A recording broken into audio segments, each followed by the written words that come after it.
ఏమిటో కిలో బియ్యం వారం రోజులు కూడా రావట్లేదు అనుకుంటున్నాను. ఇదా విషయం?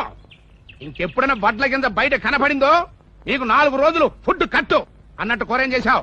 వండటానికి ఏమి లేవు. ఏం లేకపోవడం అంటే పోయిన నెలనే కదా 1/2 కిలో దొండకాయలు కొనుక్కొచ్చాను, అప్పుడే అయిపోయాయా? రోజుకో కాయ చొప్పున పులిసెట్టుకొచ్చాను. ఇంకా ఎక్కడుంటాయి?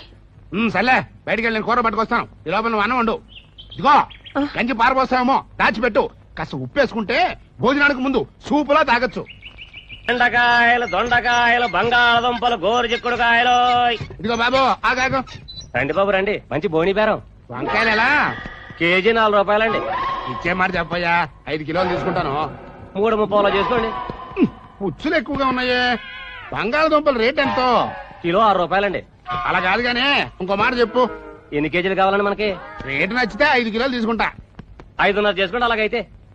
అరే అలా పడేస్తారేంటండి? పుచ్చులయ్యా. పుచ్చులు కదండి బాబు, అవి మచ్చలు. పుచ్చులకి మత్తలకి తేడా తెలియదు అనుకుంటున్నావా? సర్లే, బెండకాయలు ఎంత? 4 రూపాయలండి. అయినా మరీ ఎంత ముదురు తెచ్చావే?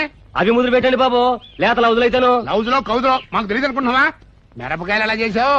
1/2 కిలో 4 రూపాయలండి. అబ్బా తిరమే. అది సరిగానే బంగాళదుంపలు ఇచ్చే మాట ఒక మాట చెప్పు. చెప్పాను కదండి, 5.5 చేసుకోండి. ₹1 ఇస్తా. దుంపకాయ కాదు, 4 కిలోలకి. 4 కిలో 1 రూపాయ. ఏది పేసిడి తిప్పుకో. నీ అబ్బా బేరం.